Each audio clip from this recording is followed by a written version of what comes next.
Student, आज आपको पढ़ाएंगे हम इलेक्ट्रोकेमिस्ट्री में सेल कि सेल क्या होता है। ठीक, वह रासायनिक युक्ति या विद्युत रासायनिक युक्ति या डिवाइस,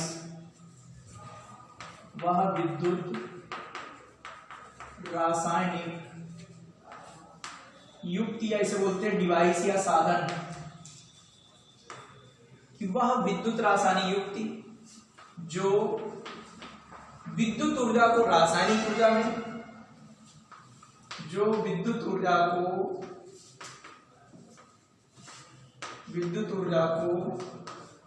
रासायनिक ऊर्जा में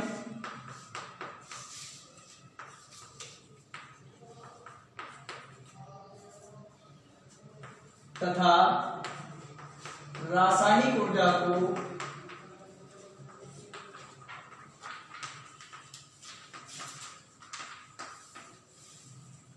वैद्युत ऊर्जा, वह विद्युत रासायनिक युक्ति या डिवाइस कह सकते हो, साधन कह सकते हो, जो वैद्युत ऊर्जा को रासायनिक ऊर्जा में तथा रासायनिक ऊर्जा को वैद्युत ऊर्जा में परिवर्तित कर देती है। ठीक, सेल कहलाती है। वह विद्युत रासायनिक युक्ति जो विद्युत ऊर्जा को रासायनिक ऊर्जा में तथा रासायनिक ऊर्जा को विद्युत ऊर्जा में परिवर्तित कर देती, सेल कहलाती है। ठीक, तो इसके आधार पर सेल दो प्रकार के होते हैं।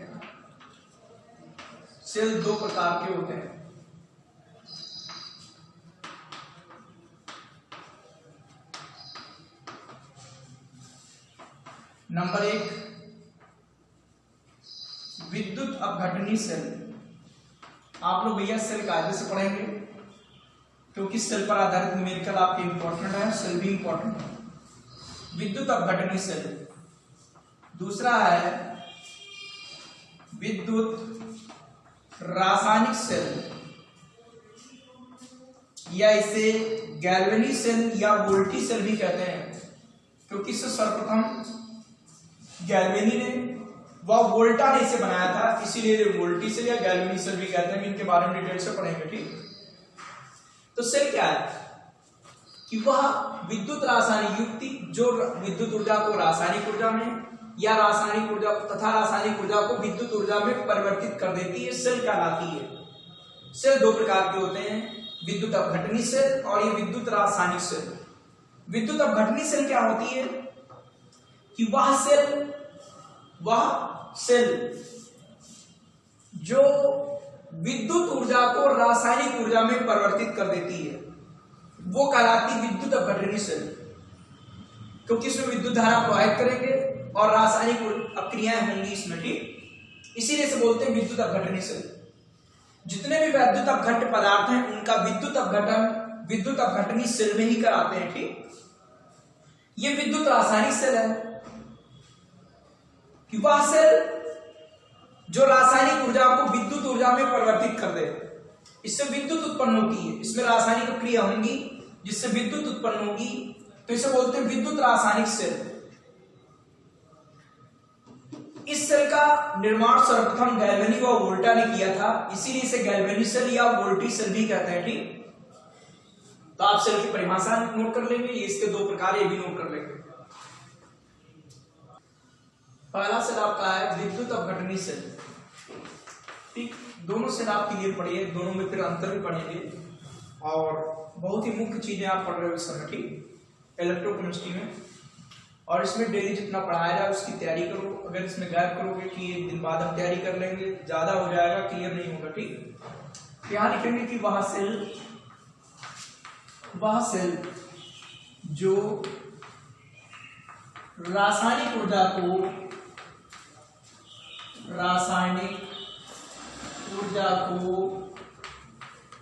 वैद्युत ऊर्जा में परिवर्तित कर देता है, वैद्युत ऊर्जा में परिवर्तित कर देता है। वह सेल जो रासायनिक ऊर्जा को वैद्युत ऊर्जा में परिवर्तित कर देता है वैद्युत अपघटनी सेल कहलाता है, वैद्युत अपघटनी सेल कहलाता है।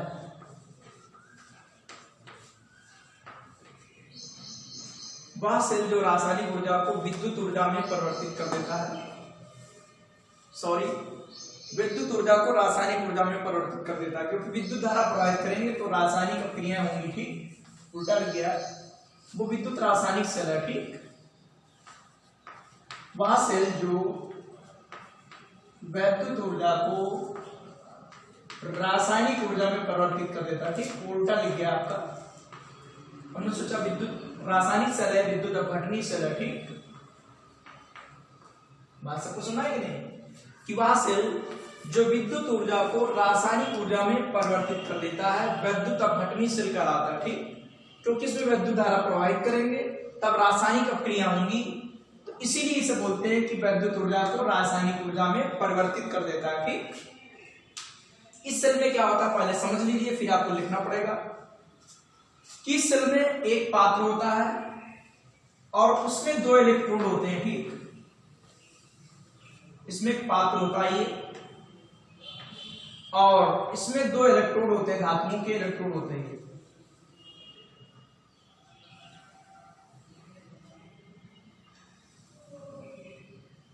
क्योंकि इस सेल में क्या होता है, इस सेल में वैद्युत अपघट्य पदार्थों का विद्युत अपघटन वैद्युत अपघटनी सेल में कराते हैं, ठीक। जितने वैद्युत अपघट्य पदार्थ हैं उनका विद्युत अपघटन कराने के लिए वैद्युत अपघटनी सेल का प्रयोग करते हैं, ठीक, ध्यान रखिएगा आप लोग। तो ये हमारे इलेक्ट्रोड है, इनको क्या करते हैं, हम इनको बैटरी से जोड़ देते हैं, ठीक।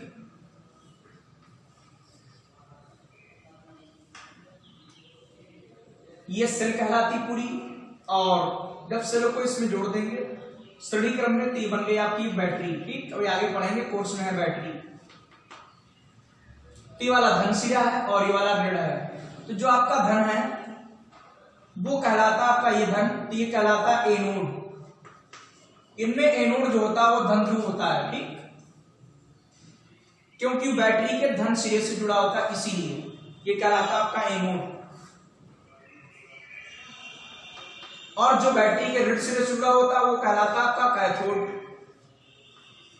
ये कहलाता आपका कैथोड, ठीक। और जिस वैद्युत अपघट्य पदार्थ का मुझे विद्युत अपघटन करना है उसे गलित अवस्था में या जली, अभी हम लिखेंगे, यहां पर लिख देंगे हम, सब पहले समझ लीजिए फिर लिखेंगे। तो इस सेल में क्या करेंगे हम कि जिस वैद्युत अपघट्य का हमें विद्युत अपघटन करना है उसका या तो जली विलीन भरेंगे या गलित अवस्था में भर देंगे इसे, ठीक, गलित अवस्था में या जली विलीन में इसे भर देंगे, और फिर हम इसको जब बैटरी से जोड़ेंगे तो वैद्युत ऊर्जा यहां पर खत्म होगी और इनमें रासायनिक अपक्रिया होंगी, इसलिए यह सेल कहलाता है कि वह सेल जो वैद्युत ऊर्जा को रासायनिक ऊर्जा में परिवर्तित कर देता है, ठीक। जैसे एग्जाम्पल ले लीजिए, ऊपर अभी लैंग्वेज लिखेंगे हम कि जिंक क्लोराइड के जली विलयन का विद्युत अपघटन, के जली विलयन का विद्युत अपघटन, तो आपका जड़न Cl2 है, इसका जली विलयन है, विद्युत अपघटन करेंगे, आयन उत्क्रमणीय क्रिया होती है, रिवर्सल का निशान लगेगा, जड़न प्लस प्लस आएगा, 2Cl माइनस आएगा। इसके बाद क्या होगा कि 8 एनोड, तो एनोड आपका क्या है, प्लस है, एनोड क्या है, प्लस, कौन आएगा, 2Cl माइनस, ठीक है भाई, प्लस है, कौन आएगा यहां पर, 2Cl माइनस, तो ये बना लेगा Cl2 क्लोरीन गैस, और 2 इलेक्ट्रॉन निकलेंगे, क्लोरीन गैस ले सकते हो और 2 इलेक्ट्रॉन निकलेंगे, ठीक है। तो ये क्या होगा, एनोड, तो एनोड की ओर कौन गति करेगा? माइनस, ये माइनस इधर की ओर गति करेंगे एनोड की ओर, ठीक। और इस पर पहुंचकर यहां निरावेशित हो गए, अपने आवेश को त्याग दिया, इसे बोलते हैं निरावेशन। तो एनोड पर कौन क्रिया हो गया? आक्सीकरण। दुनिया का कोई सेल क्यों ना हो, कोई भी सेल हो, इसी सेल के नहीं है, कोई भी सेल हो, चाहे विद्युत अपघटनी सेल हो, चाहे विद्युत रासायनिक सेल हो, एनोड पर सदैव आक्सीकरण क्रिया होगी। आप लोग चिन्ह परिपाटी ध्यान रखेंगे, ठीक। एनोड पर सदैव आक्सीकरण क्रिया होगी, कभी आपसे गड़बड़ नहीं होगा, ये ध्यान रखिए आप लोग। और एनोड पर आक्सीकरण क्रिया होगी तो कैथोड पर अपचयन क्रिया होगी, ठीक। हमेशा याद रखना, कोई सेल की हो, सभी के लिए सत्य है। तो एनोड पर आक्सीकरण क्रिया, भाई आक्सीकरण क्रिया क्या होती है कि जब कोई परमाणु और या आयन एक या एक से अधिक इलेक्ट्रॉन त्यागता है तो उसे आक्सीकरण कहते हैं, ठीक। और एक कैथोड पर क्या होगा? तो कैथोड यहां पर क्या है? माइनस है, ध्यान रखना आप लोग। ये विद्युत अपघटनी सेल है और विद्युत रासायनिक सेल में क्या होगा? बिल्कुल सेम, एनोड पर आक्सीकरण, कैथोड पर अपचयन, बस यहां पर इनकी ध्रुवता चेंज होती, बस इसीलिए उल्टी क्रिया होती है इसके विपरीत। ये होगा माइनस, ये होगा प्लस, तो उसमें रासायनिक ऊर्जा विद्युत ऊर्जा में चेंज होगी, बस दो अंतर आपके ये हो गए, ठीक। ध्यान रखिएगा इसमें, भाई इसमें एनोड प्लस है और उसमें एनोड क्या होगा? माइनस। इसमें कैथोड माइनस है, उसमें कैथोड क्या होगा? प्लस। किसमें? विद्युत रासायनिक सेल में। ये आपका विद्युत अपघटनी सेल, तो यही होगा, ठीक। कैथोड पर सदैव अपचयन क्रिया होगी, तो कैथोड आपका माइनस है तो यहां कौन आएगा? Zn plus plus. ये क्या करेगा? दो इलेक्ट्रॉन ग्रहण कर लेगा और जिंक धातु बना लेगा, सॉलिड। ये कौन क्रिया हो गई? अपचयन क्रिया हो गई। अपचयन में क्या पढ़ा कि जब कोई परमाणु और या आयन एक या एक से अधिक इलेक्ट्रॉन ग्रहण करता है तो उसे अपचयन कहते हैं, ठीक।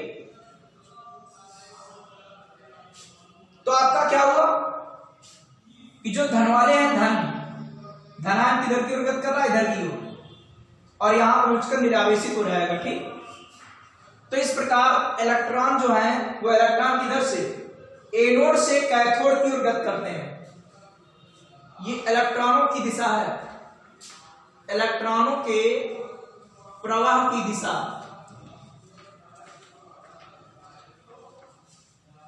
ठीक। बात से पूछना है कि नहीं? भाई एनोड से किधर की ओर? कैथोड की ओर। एनोड पर ये इलेक्ट्रॉन मुक्त करेगा, ये ग्रहण करेगा, ठीक। तो इस प्रकार सबको सुनाया होगा। एक बार फिर ध्यान दीजिएगा आप लोग कायदे से, फिर यहां भी लैंग्वेज लिख देंगे क्या क्या लिखना है, साइड में आप फिगरें बना लेंगे और ये एग्जाम्पल लिख लेंगे। फिर ध्यान दीजिए कि विद्युत अपघटनी सेल क्या है, इसका सिर्फ यहीं पर काम है, बस आगे जितना इसमें पढ़ेंगे वो सब विद्युत रासायनिक सेल ही पढ़ेंगे, ठीक। यहां पर सिर्फ पढ़ रहे हैं इतने में विद्युत अपघटनी सेल। तो ध्यान दीजिएगा एक बार फिर कि वह सेल जो विद्युत ऊर्जा को रासायनिक ऊर्जा में परिवर्तित कर देता है, क्योंकि इसमें विद्युत धारा प्रवाहित करेंगे और रासायनिक अपक्रिया होंगी, इसीलिए विद्युत ऊर्जा को रासायनिक ऊर्जा में परिवर्तित कर देता है, तो कहलाता है विद्युत अपघटनी सेल कहलाता है। अभी जो यहां पर हम समझाएंगे वो लैंग्वेज में यहां पर लिख देंगे, ठीक। कि इस सेल में क्या होता है?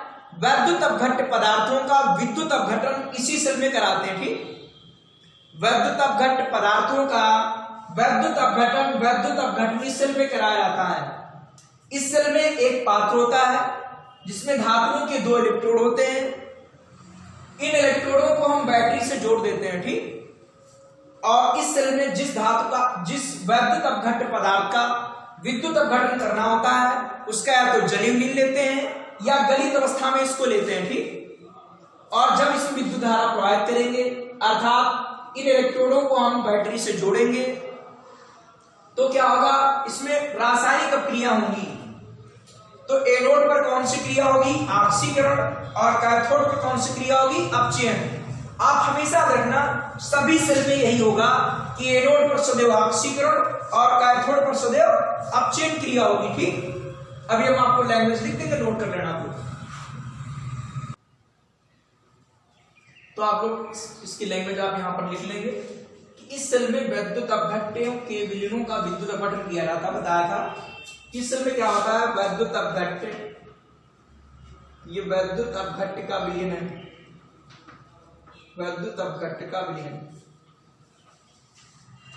अभी आपको हमने समझाया था कि इस सेल में वैद्युत अपघटनों के विलयनों का विद्युत अपघटन कराया जाता है। ठीक, इस सेल में क्या होता है, एक पात्र होता है, इसमें 2 इलेक्ट्रोड लगे होते हैं और इन इलेक्ट्रोडों में विद्युत धारा प्रवाहित करने के लिए इनके सिरे को एक बैटरी से जोड़ देते हैं। ये जो लिखा हुआ है, ठीक, अभी समझाया था आपको हमने, इधर हमने लैंग्वेज लिख दी है, आप इसको नोट कर लेंगे। और उसके बाद बताया था कि किसी वैद्युत अपघट्ट के विलयन में जब विद्युत धारा प्रवाहित करते हैं अर्थात बैटरी जोड़ते हैं तो क्या होता है, एनोड पर ऑक्सीकरण क्रिया होती है और कैथोड पर अपचयन क्रिया होती है। ये सभी सेल में होगा। ठीक, तो ध्यान दीजिएगा कि इस विद्युत अपघटनीय सेल में क्या लिखेंगे आप लोग कि वह सेल जो विद्युत ऊर्जा को रासायनिक ऊर्जा में परिवर्तित कर देता है विद्युत अपघटनीय सेल कहलाता है। इसमें विद्युत धारा प्रवाहित करेंगे, रासायनिक क्रिया होंगी। और आप साइड में एक फिगर बनाएंगे, ये सेल है आपका विद्युत अपघटनीय सेल, नीचे लिख देना विद्युत अपघटनीय सेल, इलेक्ट्रोलिटिक सेल इसे बोलते हैं। तो इस सेल में इसके बारे में आप लिखेंगे इधर साइड में कि इस सेल में क्या होता है कि वैद्युत अपघट्ट पदार्थों का विलयनों का विद्युत अपघटन विद्युत अपघटनीय सेल में कराते हैं। इस सेल में एक पात्र होता है जिसमें धातुओं के 2 इलेक्ट्रोड होते हैं और इन इलेक्ट्रोडों में विद्युत धारा प्रवाहित करने के लिए इसको एक बैटरी से जोड़ देते हैं।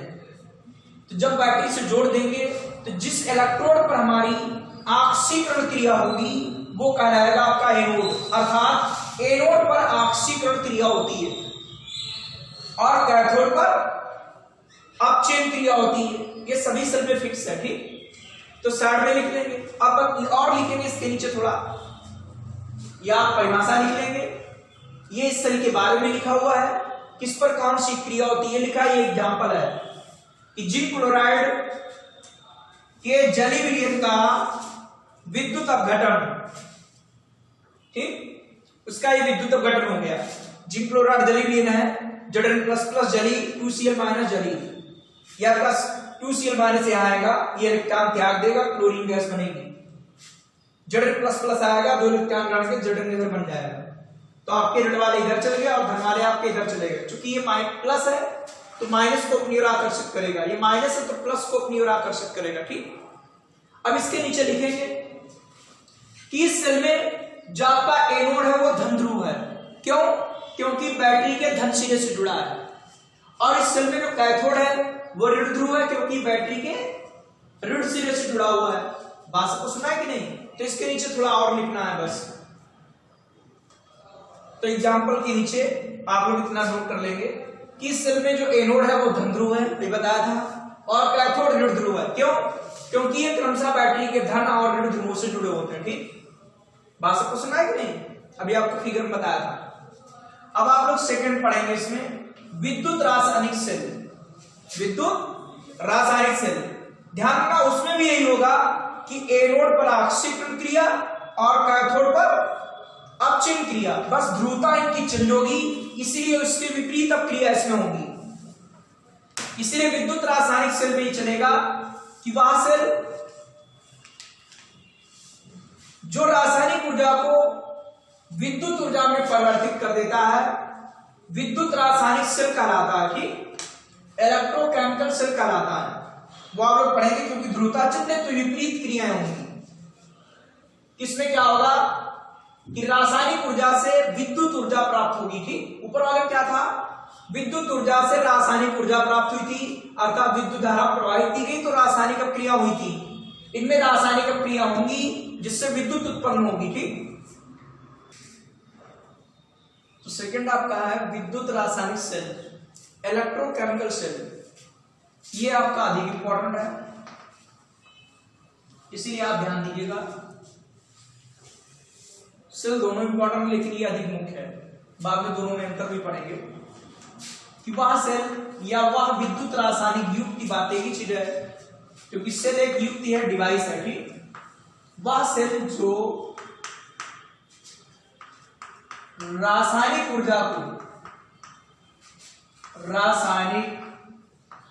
ऊर्जा को वैद्युत ऊर्जा में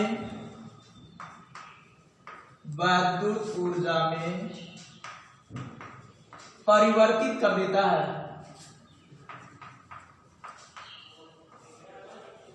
वह सेल जो रासायनिक ऊर्जा को वैद्युत ऊर्जा में परिवर्तित कर देता है।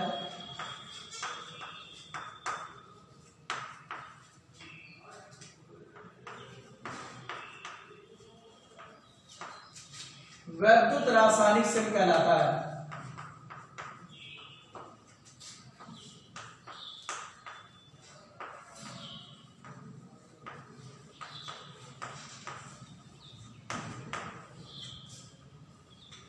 वह सेल जो रासायनिक ऊर्जा को विद्युत ऊर्जा में परिवर्तित कर देता है वैद्युत रासायनिक सेल कहलाता है। इस सेल का निर्माण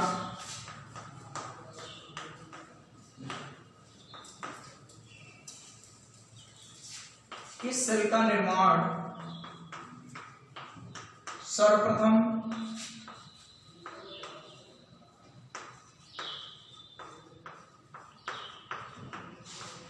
गैल्वेनी ब्लैक पेन से लिखना व वोल्टा, ये वैज्ञानिकों के नाम है।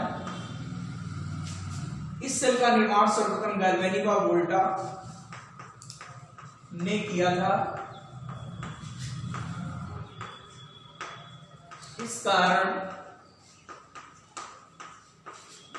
इस कारण इन्हें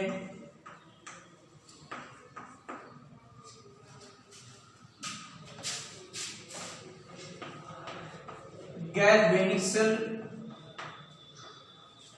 ये ब्लैक पेन से लिख देंगे, गैल्वेनिक सेल या वोल्टी सेल भी कहते हैं।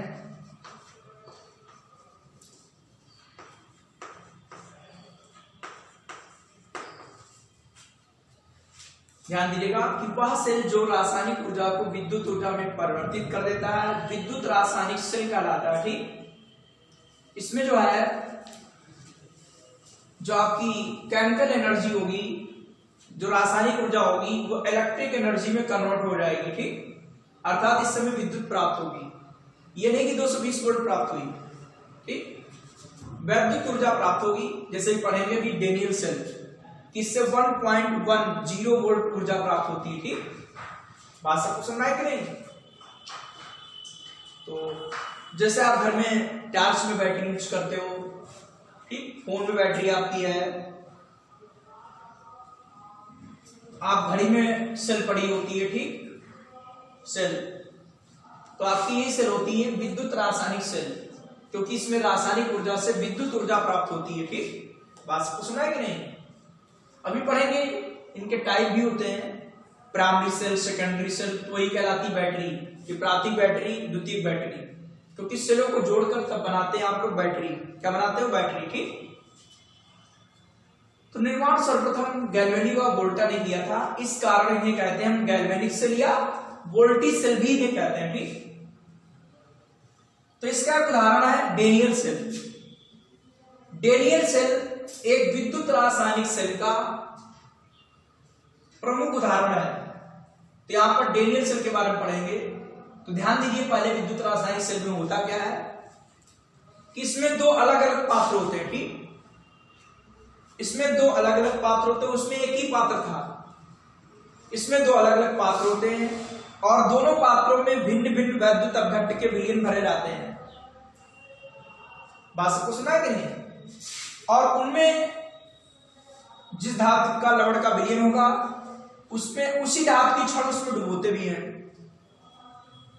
और दोनों को फिर लवण ब्रिज से जोड़ते हैं। दोनों को किससे जोड़ेंगे? लवण ब्रिज से जोड़ते हैं। फिर इसमें क्या होता है? तब इसमें रासायनिक ऊर्जा के द्वारा विद्युत ऊर्जा परिवर्तित होती है। प्रक्रिया वही है कि एनोड पर आपकी आक्षेपण क्रिया और कैथोड पर अपचिन्न क्रिया होगी, बस इसमें इसकी ध्रुवता चेंज होती है। ठीक, तो इसके नीचे लिखेंगे आप लोग उसी के बाद कि विद्युत रासायनिक सेल में दो इलेक्ट्रोड होते हैं, जैसा अभी समझाया था, जो अर्धसेल कहलाते हैं। जो इलेक्ट्रोड हमारे होंगे वो कहलाएंगे अर्धसेल, और इन पर होने वाली क्रियाएं कहलाएंगी अर्धसेल अपक्रियाएं कहलाएंगी। ठीक, भाई जो हमारे इलेक्ट्रोड होंगे बताए थे ये अलग अलग पात्र में होंगे। अभी आपको डेनियल सेल का चित्र बनाएंगे, वहां पर बिल्कुल ही लैंग्वेज क्लियर हो जाएगी। ठीक, जैसे डेनियल सेल का आप फिगर बनाएंगे बिल्कुल क्लियर है। 2 इलेक्ट्रोड होते हैं जो अर्धसेल कहलाते हैं और इन पर होने वाली क्रिया अर्धसेल क्रिया कहलाती है। सेल के जिस इलेक्ट्रोड पर अपचिन क्रिया होती है, अपचिन होता है, उसे कहते हैं कैथोड। आपको बताया था दुनिया का कोई सेल क्यों ना हो, कैथोड पर सदैव अपचिन क्रिया होगी। और जिस इलेक्ट्रोड पर ऑक्सीकरण होता है उसे कहते हैं एनोड। ये बताया था आप लोगों को कि एनोड पर सदैव ऑक्सीकरण क्रिया होगी। एक चीज याद रखो, परमानेंट याद रहेगा कि एनोड पर ऑक्सीकरण तो कैथोड पर अपचिन अवश्य हो गया, ठीक। और बताया था कि इसमें ध्रुवता सिर्फ चेंज होती, बस इसमें लिखा कैथोड सेल का धन ध्रुव होता, उसमें क्या था ऋण ध्रुव, इसमें धन ध्रुव है, और एनोड इसमें ऋण ध्रुव है। और सेल में इलेक्ट्रॉनों का प्रवाह ऋण ध्रुव से धन ध्रुव की इसमें और होगा, ठीक। इलेक्ट्रॉनों का प्रवाह किधर से किधर की ओर, ऋण ध्रुव से धन ध्रुव की ओर होगा, ठीक। बात सबको सुना है कि नहीं? और ये अगर क्लियर नहीं हो रहा तो अभी हम डेनियल सेल बनाएंगे फिगर इसमें, और अभी आपको ये क्लियर हो जाएगा कि कैसे हो रहा है, ठीक है। बात सबको सुना है कि नहीं? इतना समझ होगा, लास्ट पॉइंट क्लियर नहीं अगर है तो अभी हम सेल बनाकर दिखाएंगे आपको डेनियल सेल, वहां पर आपको बिल्कुल क्लियर हो जाएगा, ठीक। तो आप ये सेल की परिभाषा नोट कर लेंगे, ये सेल के बारे में लिखा नोट कर लेंगे, फिर एग्जांपल आपको बताते हैं। तो जैसे एग्जांपल पढ़ने जा रहे हैं हम लोग डेनियल सेल। डेनियल सेल एक प्रारूपी गैल्वेनी सेल या वोल्टी सेल है, ठीक। तो डेनियल सेल पे क्या होगा, अभी देखो हमने लिखा था, बिल्कुल इसमें क्लियर हो जाएगा। इसमें बताया था कि इसमें 2 इलेक्ट्रोड होते हैं लेकिन ये अलग अलग पात्र में होंगे, ठीक। तो डेनियल सेल में क्या है कि जिंक धातु की छड़ को जिंक सल्फेट के विलयन में डुबोएंगे। मैं आपने उधर पढ़ा था इलेक्ट्रोड कैसे बनते हैं कि उसी धातु की छड़ को उसी धातु के रबड़ के विलयन में, कि किसी धातु की छड़ को उसी धातु के किसी रबड़ के विलयन में। ये जिंक धातु की छड़ है, जिंक की छड़ है, और इसे डुबो देंगे हम जिंक सल्फेट के विलयन में। ये जिंक सल्फेट का विलयन होगा।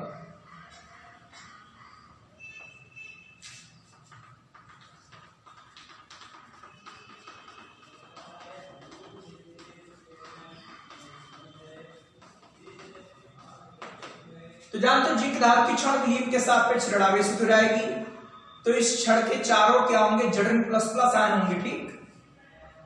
जड़न प्लस प्लस। तो ये आपका एक बन गया अर्ध सेल, ये आपका एक हो गया भैया कौन सेल, अर्ध सेल हो गया। ये आपका जिंक अर्ध सेल कहलाएगा, ठीक, कि जिंक का अर्ध सेल है ये। और दूसरा क्या होगा कि कॉपर धातु की छड़ को कॉपर सल्फेट के विलयन में डुबो देंगे, दूसरा अर्ध सेल है, और दोनों अर्ध सेलों को जोड़ देंगे लवण ब्रिज से, तो बन जाएगा संपूर्ण सेल। इसको कार्य समझिए क्योंकि इसी के बारे में आपको बहुत चीजें पढ़नी है, ठीक। दूसरा आपका ये कॉपर धातु की छड़ है, घर में रफ पर ही प्रैक्टिस करोगे, फिर कॉपी पर तो लिखोगे, बाद में रफ पर प्रैक्टिस करोगे। अगर प्रैक्टिस नहीं करते तो सीख नहीं पाओगे भैया ये, ठीक। इसीलिए चैप्टर पहले नहीं पढ़ा रहे थे, लेकिन अभी भी स्कूल नहीं खुला तो पढ़ाना होगा हमें, ठीक। नहीं तो सोचोगे ये चैप्टर छोड़ दिया। ये आपकी कॉपर धातु की छड़ है, ये कॉपर की छड़ है, ये कॉपर सल्फेट का विलयन होगा, कॉपर सल्फेट का विलयन होगा। और कॉपर धातु की छड़ धनावेशित हो जाती है, इसीलिए SO4 माइनस माइनस इसके चारों होगा, ठीक। यहां पर लिख सकते हो SO4 माइनस माइनस आयन, यहां ऐसे लिख दीजिए SO4 माइनस आयन, या विलयन के अंदर लिख दीजिए। कॉपर धातु की छड़ है, ये कॉपर सल्फेट का विलयन है।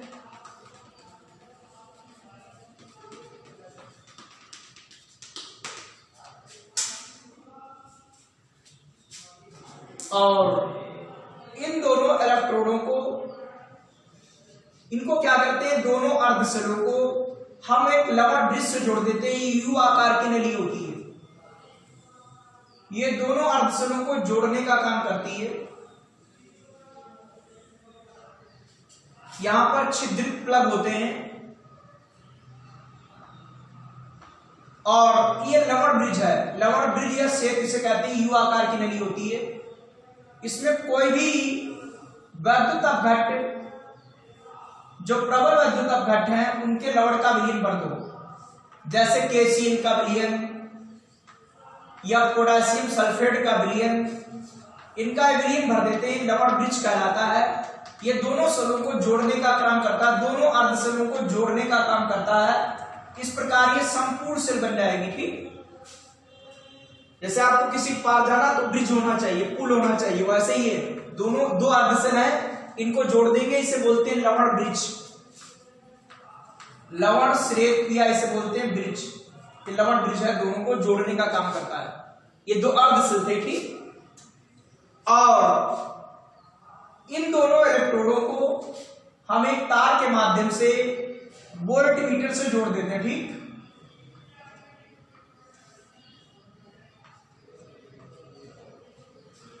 ये वोल्टमीटर आपका है, चलो यहां लिखे दे रहे हैं वोल्टमीटर। ठीक, बात सबको सुना है कि नहीं? इसके बाद इसमें चिन्ह परिपाटी भी आपको जाननी पड़ेगी। तो ये आपका डेनियल सेल है, डेनियल सेल।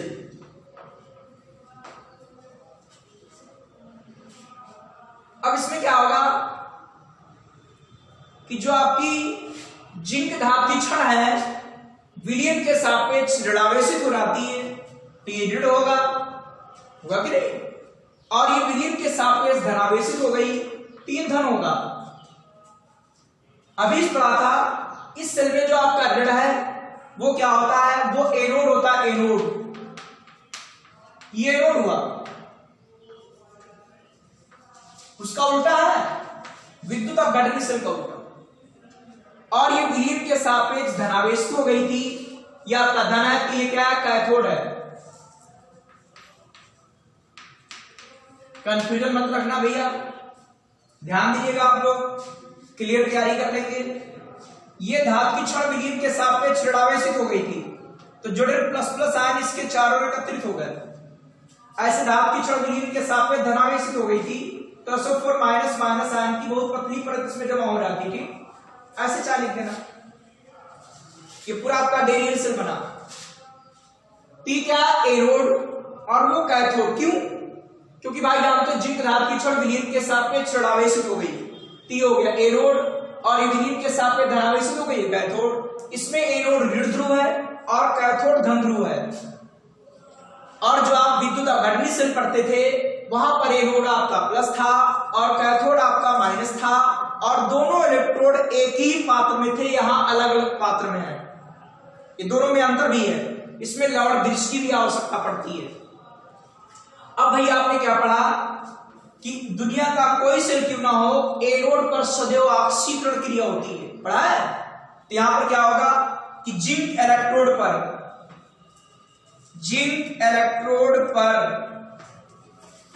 या लिख सकते हो 8 एनोड पर, मतलब 8 एनोड। तो एनोड पर क्या होगा, यह आपका जड़न, जो जिंक धातु हमारी सॉलिड है, छड़ है, ये विलयन में क्या होगा, जड़न प्लस प्लस आयन देगा, क्योंकि एनोड पर क्या होता है, ऑक्सीकरण क्रिया। जिंक धातु है, जड़न प्लस प्लस आयनों में इसमें घुल गई, और यहां पर 2 इलेक्ट्रॉन निकले। भाई 2 प्लस 2 इलेक्ट्रॉन निकलेगा, ये कौन क्रिया है, ऑक्सीकरण क्रिया। आपको मैंने बताया भी कि एनोड पर सदैव ऑक्सीकरण क्रिया होती है। अब कॉपर इलेक्ट्रोड पर क्या होगा, कॉपर इलेक्ट्रोड पर क्या होगा, लिख सकते हो 8 कैथोड। कैथोड पर क्या होगा, अपचिन क्रिया, तो इसमें क्या होगा, विलयन से आपके Cu++ आयन, ये जली विलयन से ये 2 इलेक्ट्रॉन ग्रहण कर लेंगे और बनाएंगे आपके कॉपर, सॉलिड बनेगा, सॉलिड। ती कौन क्रिया भैया हुई, अपचयन क्रिया। कौन क्रिया, अपचयन। ये ऑक्सीकरण क्रिया हो गई, अपचयन क्रिया हो गई। सेल की संपूर्ण क्रिया क्या होगी? ये तो डेरिवेटिव सेल चित्र के नीचे लिखेंगे। सेल की संपूर्ण क्रिया, इसमें दिखा रहे हैं कि कैसे रासायनिक ऊर्जा से विद्युत ऊर्जा बनेगी। ठीक, तो देखो ये रासायनिक क्रिया हो रही है।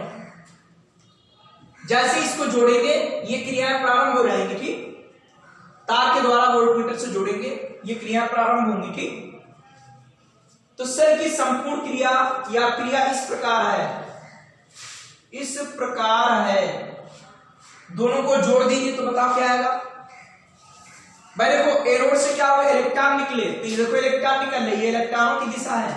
और कहां जा रहे हैं? कैथोड पर। इलेक्ट्रॉन चले गए इधर, ये लिख देंगे इलेक्ट्रॉनों के प्रवाह की दिशा, इलेक्ट्रॉनों के प्रवाह की दिशा है ये।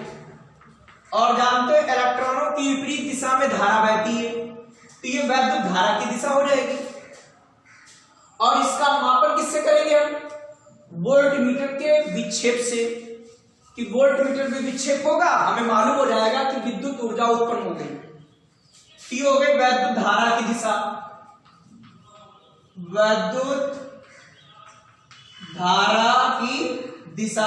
भैया कंफ्यूजन मत करना, आप अच्छी तरीके से तैयारी करोगे। ठीक, फिर अभी इसमें चिन्ह परिपाटी भी बता देंगे हम। ध्यान रखना, एनोड पर क्या हो रहा है? इलेक्ट्रॉन निकल रहे हैं, तो देखो ये इलेक्ट्रॉनों के प्रवाह की दिशा है। तो इलेक्ट्रॉन किधर से किधर की ओर? एनोड से कैथोड की ओर। जैसे उधर लिखा था कि इलेक्ट्रॉन क्या होंगे? ऋण ध्रुव से धन ध्रुव की ओर गति करते हैं, नीचे आपका लिखा था लास्ट में। अर्थात एनोड से कैथोड की ओर, और धारा इसके विपरीत दिशा में बहती है, इलेक्ट्रॉनों के विपरीत दिशा में धारा बहती है। बात सबको सुना रहे कि नहीं? तो कैसा क्यों भाई? एनोड पर ऑक्सीजन होगा तो इलेक्ट्रॉन निकले, इससे इलेक्ट्रॉन मुक्त होंगे और इधर की ओर जाएंगे। बात सबको सुना है कि नहीं? तो सेल की पूर्ण क्रिया क्या होगी? दोनों को जोड़ देंगे।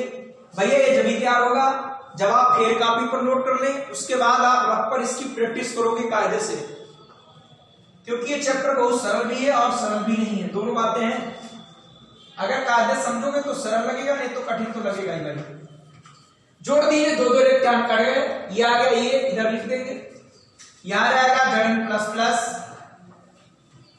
और यहां रहेगा आपका कॉपर सॉलिड। ये सेल की संपूर्ण क्रिया हो गई। सेल की कौन क्रिया हो गई? संपूर्ण क्रिया। बात आपको क्लियर हुई कि नहीं? अब थोड़ा ध्यान दीजिए, क्योंकि यहां पर थोड़ा लैंग्वेज लिखना पड़ेगा इसके बारे में, और फिर बताएंगे कि सेल का सेल विभव इसका क्या आएगा। इसकी चिन्ह परिपाटी भी ध्यान रखना है। जैसे आप लोग x वाला पढ़ते हो कि x इधर x डैश, तो माइनस वाला इधर होता है, प्लस वाला इधर, तो ऐसे यहां भी ध्यान रखो कि माइनस वाला इधर, अर्थात एनोड सदैव लेफ्ट में रहेगा। ठीक, कभी भी सेल आप बनाएंगे वाले तो एनोड सदैव कहां रहेगा? बाईं ओर, अर्थात लेफ्ट में रहेगा, चूंकि माइनस है। और कैथोड हमेशा इधर की ओर रहेगा, आप आसानी से सेल बना लिया करोगे। ठीक, बात सबको सुना रहे कि नहीं? इससे ध्यान रखना कि एनोड हमेशा इधर, आपका कैथोड हमेशा इधर रहेगा। विद्युत रासायनिक सेल में ऐसा बनेगा। ठीक, आप लोगों को निवेद्य में भी दिक्कत नहीं होगी, कंफ्यूजन भी रहेगा, कंफ्यूजन भी आपको नहीं रहेगा अगर आप क्लियर समझते हो तो। बाद में लवण इसके काम भी, मतलब इसके कार्य भी बताएंगे। ये दोनों सेलों को यहां पर जोड़ने का काम कर रहा है। ये छिद्रित प्लग होते हैं, छिद्रित, जिससे ये विलयन इसके साथ जुड़ जाता है। ठीक, लवण ब्रिज के द्वारा। बात सबको क्लियर हुई? ये डीरियल सेल है, पहले इसे बनाएंगे और इसके बाद में लिखेंगे इधर साइड में या इसके नीचे लिखेंगे। सबसे पहले आपको एग्जाम्पल लिखना पड़ेगा कि डीरियल सेल एक प्रारूपिक गैल्वेनिक सेल है, और फिर ये पूरा सेल बना देना, और इसके नीचे आपको 3-4 लाइन यहां पर लिखना पड़ेगा, और फिर अब क्रिया लिखेंगे आप। तो आप डीरियल सेल का ये चित्र बनाएंगे। अब क्रिया हमने मिटा दी है, वो फिर से समझाएंगे दोबारा आपको। या आप डीरियल सेल का पहले फिगर बना देंगे, फिर एक साइड में उसके नीचे लिखेंगे कि डीरियल सेल एक प्रारूपिक गैल्वेनिक सेल है। जैसा कि समझाया था कि डीरियल सेल गैल्वेनिक सेल का उदाहरण है। इस सेल में बताया थे 2 पात्र होते हैं, एक पात्री है, दूसरा पात्री है। ठीक, इसमें क्या होता है, एक पात्र में कॉपर सल्फेट का विलीन होता है, एक पात्र में कॉपर सल्फेट का विलीन होता है और इसमें कॉपर धातु की क्षण डुबो देते हैं। दूसरे पात्र में जिंक सल्फेट का विलीन होता है, इसमें जिंक धातु की क्षण डूबी होती है। इन दोनों अर्धसेलों को एक लवण ब्रिज से जोड़ देते हैं। लवण ब्रिज, उसमें कुछ लिखा नहीं है, यू आकार की नली है, इसमें किसी वैद्युत अपघट्ट का विलीन भर देते हैं। इसका कार्य क्या है, दोनों को जोड़ने का काम करता है। अभी इसके कार्य भी लिखा देंगे नोट में, ठीक। अब क्या होता है कि जो हमारी कॉपर और जिंक की जो छड़े हैं, इनको एक वोल्ट मीटर की सहायता से जोड़ देते हैं, ठीक। ध्यान दीजिएगा, लैंग्वेज डिफिकल्ट नहीं है, थोड़ा ध्यान दीजिएगा। इसमें क्या होता है कि दोनों छड़ों को हम एक वोल्ट मीटर से जोड़ देते हैं। जोड़ने से क्या होगा, इससे क्या होगा, जब सेल में इलेक्ट्रॉनों का प्रवाह होगा। अभी देखो दिखाया था हमने कि इलेक्ट्रॉनों का प्रवाह इधर से इधर की हो, वही लिखा है इलेक्ट्रॉनों का प्रवाह जिंक इलेक्ट्रोड से बाह्य परिपथ की सहायता से कॉपर इलेक्ट्रोड की ओर होने लगता है, अर्थात सेल में विद्युत धारा प्रवाहित होने लगती है। पहले इलेक्ट्रॉनों का प्रवाह इधर हो रहा, तो विद्युत धारा का, ये विद्युत धारा की दिशा दिखाई गई, वो इधर प्रवाह इधर की ओर होने लगता है, उल्टा। तो ये मालूम कैसे चलता है, ये वोल्ट मीटर में, मतलब इसका अनुभव वोल्ट मीटर के विक्षेप से हो जाता है, ठीक। ये मालूम हो जाएगा कि विद्युत उत्पन्न हो गई। तो लैंग्वेज ध्यान दीजिए, इसमें कुछ नहीं करना है। किसमें क्या होता है, इसमें इस सेल में दो पात्र होते हैं, चाहे पहले इसके बारे में लिख लो या इसके बारे में लिख लो, कि एक पात्र में कॉपर सल्फेट का विलीन होता है, उसमें कॉपर धातु की क्षण डूबी होती है। दूसरे पात्र में जिंक सल्फेट का विलीन होता है, उसमें जिंक धातु की क्षण डूबी होती है। और इन दोनों अर्धसेलों को हम लवण ब्रिज से जोड़ देते हैं और फिर कॉपर और जिंक धातु की छड़ों को एक वोल्ट मीटर की सहायता से जोड़ देते हैं। जैसे वोल्ट मीटर की सहायता से जोड़ेंगे, इलेक्ट्रॉनों का प्रवाह जिंक इलेक्ट्रोड से कॉपर इलेक्ट्रोड की ओर होने लगेगा, अर्थात सेल में विद्युत धारा उत्पन्न हो जाएगी, जिसका अनुभव हम वोल्ट मीटर के विक्षेप से कर लेंगे। ये लैंग्वेज आपकी लिखी हुई है, बात सबको सुना है कि नहीं। तो ये जब भी लिख पाओगे जब आप ये फिगर बना लोगे, ठीक। ये डेनियल सेल्स का उदाहरण है विद्युत रासायनिक सेल का, और फिर इसकी क्रिया भी हम बता रहे हैं आपको, ठीक। इधर आपको क्रिया लिखकर भी बता रहे हैं।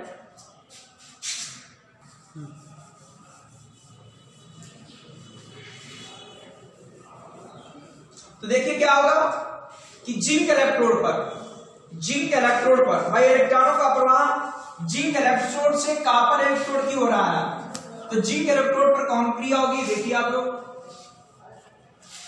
तो इस लैंग्वेज के नीचे लिखेंगे कि जिंक इलेक्ट्रोड पर या लिखेंगे एट एनोड, क्योंकि भाई जिंक इलेक्ट्रोड आपका एनोड है कि नहीं है, एनोड। तो इस पर क्रिया कौन सी होगी, जानते हैं एनोड पर ऑक्सीकरण क्रिया। तो जड़न हमारा जो सॉलिड है, ये जड़न प्लस प्लस में, ये जलीडियन है, आपके 2 इलेक्ट्रॉन निकलेंगे, ठीक। और कॉपर इलेक्ट्रोड पर क्या होगा, फिर कॉपर इलेक्ट्रोड पर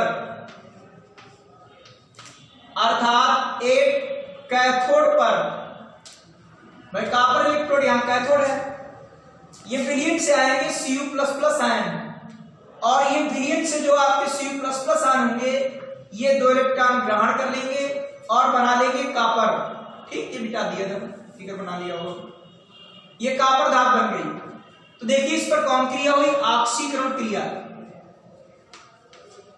जानते हो एनोड पर ऑक्सीकरण क्रिया होती है, ऑक्सीकरण क्रिया, ठीक। और इस पर कौन क्रिया हुई, अपचयन क्रिया। ये विद्युत धारा का प्रवाह है, ठीक, उसकी दिशा। बात सबको सुना है कि नहीं। तो इलेक्ट्रॉनों का प्रवाह किधर से किधर की ओर हो रहा, जिंक इलेक्ट्रोड से कॉपर इलेक्ट्रोड की ओर। और जानते हैं इलेक्ट्रॉनों के विपरीत दिशा में धारा बहेगी, इसका हम वोल्ट मीटर के विक्षेप से कर लेंगे, ठीक। तो ये जिंक इलेक्ट्रोड पर क्रिया हुई और ये कॉपर इलेक्ट्रोड पर क्रिया हुई। बात सबको सुना है कि नहीं।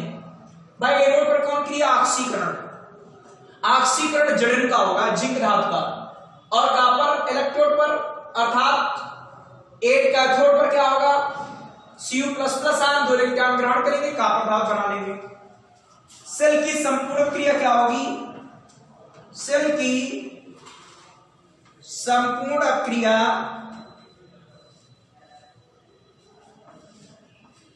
इस प्रकार है, आप दोनों को जोड़ देंगे, सेल की संपूर्ण क्रिया रहेगी। ठीक, तो जोड़ेंगे तो क्या आएगा? जड़न आपका सॉलिड आएगा, दो इलेक्ट्रॉन कट गए, Cu प्लस प्लस आएगा, जली विलयन है। इधर आएगा आपका जड़न प्लस प्लस, ये Q है। फिर क्या आएगा आपका कॉपर सॉलिड आ जाएगा। ठीक, भाई दोनों को जोड़ दें, दो इलेक्ट्रॉन कट गए, ये दोनों जोड़ दी, अब क्रिया जुड़ गई, आ गई। ये सेल की संपूर्ण क्रिया होगी, सेल की संपूर्ण क्रिया। इसको आप लोग ऐसे भी लिख सकते हो सेल की संपूर्ण क्रिया को कि हमारी ये जिंक धातु है, सॉलिड है, ये कॉपर सल्फेट का जली विलयन है, ये क्या करेगी? इससे कॉपर धातु को विस्थापित कर देगी। ऐसा पढ़ा है कि नहीं? ये जली विलयन बनेगा और ये कॉपर धातु आपको मिल गई। ऐसे भी तो लिख सकते हो इसको। भाई जिंक कॉपर से अधिक सक्रिय धातु है, कॉपर क्या करेगी? जिंक कॉपर से जिंक धातु क्या करेगी? कॉपर सल्फेट के विलयन से कॉपर को विस्थापित कर देगी। इसीलिए ऐसी क्रिया हुई कि जड़न क्या कर रहा? Cu प्लस प्लस को Cu में अब चेंज कर दिया, क्योंकि अधिक सक्रिय धातु है। इसीलिए जब कभी भी आगे सेल बनाएंगे तो जो हमारी अधिक सक्रिय धातु होगी उसे हमेशा लेफ्ट में लिखेंगे।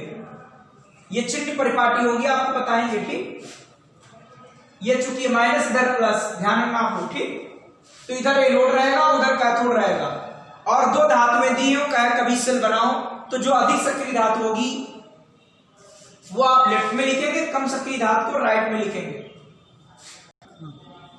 तो इस प्रकार ये सेल की संपूर्ण क्रिया हुई। ठीक, इसको अगर चाहो तो आप ऐसे भी लिख सकते हो। इसके बाद देखिए इसका सेल परिपथ क्या होगा? इसका सेल परिपथ देख लीजिए। पहले आपको फिगर बनाना है, फिर वो लैंग्वेज लिखनी है, फिर ये क्रिया लिखनी है। ठीक, अब इसका सेल परिपथ देखिए। जिंक धातु की क्षण है, ये सॉलिड थी, इसको जिंक सल्फेट के में डुबाया गया, तो एनोड पर क्या देखो, ये माइनस दिखाता है कि एनोड है। ठीक, ये माइनस, इस पर ये नहीं कि इस पर माइनस है, जिंक धातु ऊपर माइनस लिखा हुआ है। इसका मतलब है जो जिंक धातु की क्षण है, जब जिंक सल्फेट के में डुबोएंगे तो इसके सापेक्ष ऋणावेशित हो जाती है, अर्थात ये एनोड है, और एनोड पर ऑक्सीकरण क्रिया होती है। तो देखो जड़न से क्या बना? जड़न प्लस प्लस, ये लिख सकते हो जली विलयन, और ये सॉलिड, या ऐसे छोड़ दीजिए। फिर दो समांतर लाइन, ये एक समांतर लाइन है तो एक अर्धसेल बन गया, दूसरी समांतर लाइन, इसमें क्या होगा? अपचिह्न क्रिया होती है तो अपचिह्न में ऐसे लिखेंगे आप, और यहां पर प्लस लगाएंगे। ठीक, ये सेल का सेल आरेख है। बात को समझ कि नहीं कि भाई इस पर क्या आ रहा? ऑक्सीकरण, इस पर क्या आ रहा? अपचिह्न। इसको ऐसे भी लिख सकते हो कि जड़न, यहां पर क्या आएगा?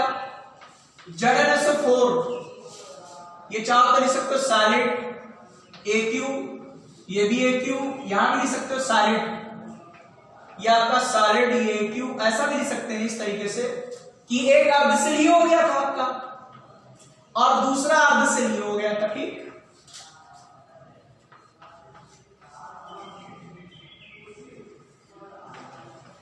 ये एनोड है और ये दिखाता क्या? कैथोड। ये सेल का सेल आरेख है। ठीक है, सेल परिपथ आरेख इसे बोलते हैं। बात सबको सुना रहे कि नहीं?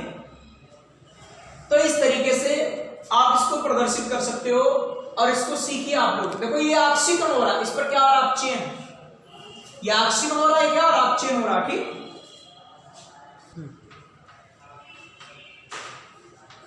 ध्यान लिख सकते हो कि सेल का परिपथ इस प्रकार है। ये सेल का परिपथ हो गया। ठीक, ध्यान रखना आप लोग कि कैसे लिखेंगे, इस तरीके से।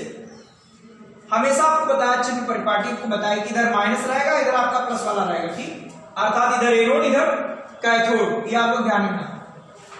ये सेल देखो, इससे पहले आपकी अर्धसेल क्रिया हो गई, फिर संपूर्ण सेल की क्रिया हो गई, यह आपका सेल परिपथ हो गया। अब सेल का विद्युत वाहक बल, निकालेंगे सेल का विभव, इसे बोलते हैं विद्युत वाहक बल। ये अभी इसके बारे में आप लोग पढ़ेंगे। यहां ध्यान दीजिए कि सेल का विभव क्या आएगा, कि ई सेल बराबर क्या आएगा, सेल का विभव। तो ये बराबर होता है ई कैथोड और ये आएगा ई एनोड। ये आपका ई सेल बराबर हुआ ई कैथोड और ई एनोड। ये चलता है अपचयन इलेक्ट्रोड के लिए, अपचयन इलेक्ट्रोड के लिए ध्यान रखना थोड़ा, अपचयन इलेक्ट्रोड के लिए लिखेंगे, क्योंकि आपके यहां जो भारतवर्ष में पद्धति चलती है वो अपचयन इलेक्ट्रोड हो। मानक जो हमारा इलेक्ट्रोड विभव माना गया है वो मानक अपचयन इलेक्ट्रोड विभव को ही मानते हैं।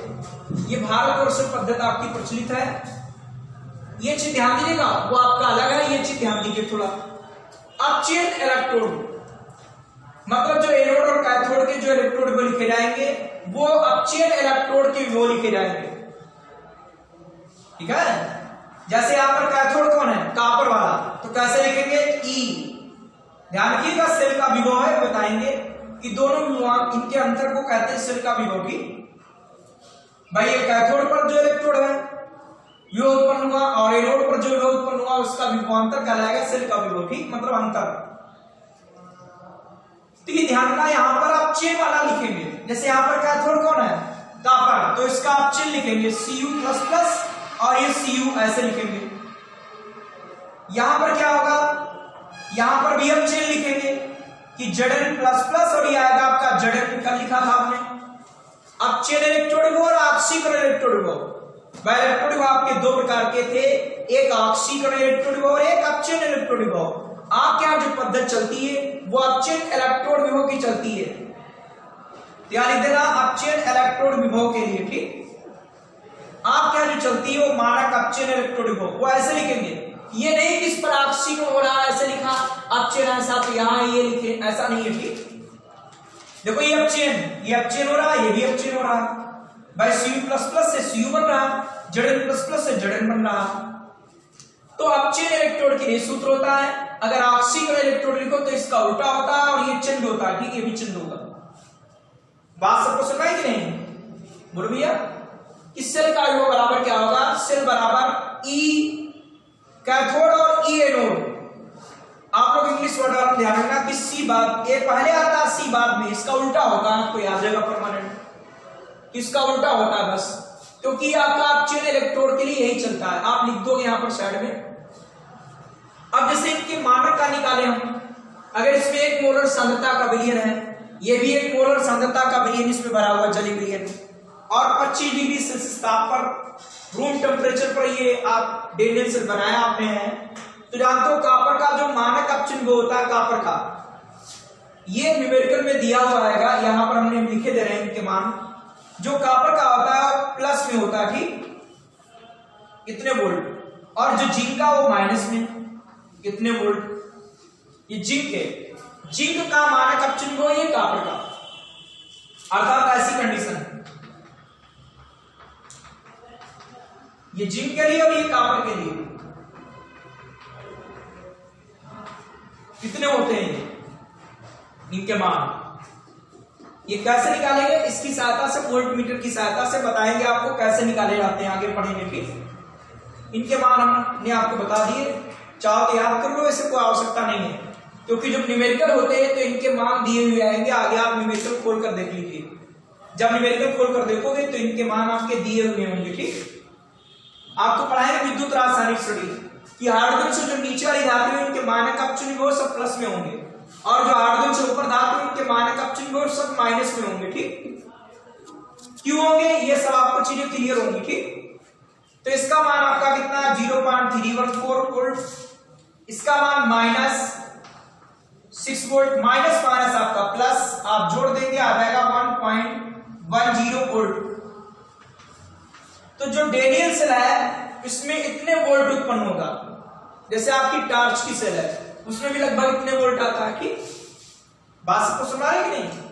तो ये आपका ई सेल हो गया, सेल का विभव। सेल का विभव ई सेल बराबर ई कैथोड और ई एनोड। ये अपचयन इलेक्ट्रोड के लिए चलता है, यहां पर अपचयन लिखना पड़ेगा, ठीक। ये नहीं कि इस पर ऑक्सीकरण हो रहा तो यहां ऑक्सीकरण लिख दिया, ऐसा नहीं है, गलत हो रहा था अक्सर। ये सेल का जो परिपथ बनाएंगे उसमें इसी प्रकार बनाएंगे कि एनोड पर ऑक्सीकरण, कैथोड पर अपचयन हो रहा है, ठीक। और ये ध्यान रखना आप लोग कि मान ये जो अपचयन इलेक्ट्रोड वो चलता है वो आपके यहां भारतवर्ष में पद्धति यही चलती है, अपचयन इलेक्ट्रोड वाली, इसी को मानक माना जाता है। बात सबको सुना है कि नहीं? तो यहां पर इसीलिए ये भी अपचयन का, ये भी अपचयन का, और इनके मान आप जब न्यूमेरिकल लगाएंगे तो वहां पर दिए होंगे, जैसे ये बताया वैसे बिल्कुल न्यूमेरिकल भी लगेंगे, ठीक। तो इसका मान इतना, इसका मान इतना, दोनों आप माइनस माइनस प्लस हो गए, ये आ गया, ठीक। बात सबको सुना रहे कि नहीं? तो आज आपका वीडियो बड़ा हो गया है। किसी स्टूडेंट ने कमेंट्स द्वारा क्वेश्चन पूछा हुआ है, वो आपको हम कल बताएंगे, ठीक। क्योंकि आज आपका वीडियो ज्यादा बड़ा हो गया है। तो इस प्रकार आपके दोनों सेल खत्म हो गए। तैयार करना आपको है विद्युत अपघटनी सेल और विद्युत रासायनिक सेल। इनके मान से आप नहीं घबराना, ठीक। ये मान आपको न्यूमेरिकल में दिया है, दिक्कत नहीं होगी। तो आप देखो, इनको पहले फेयर कॉपी पर लिखो और इनकी तैयारी करो, ठीक। तभी आपको क्लियर होगा। दोनों सेल आपको पढ़ा दिए हमने आज।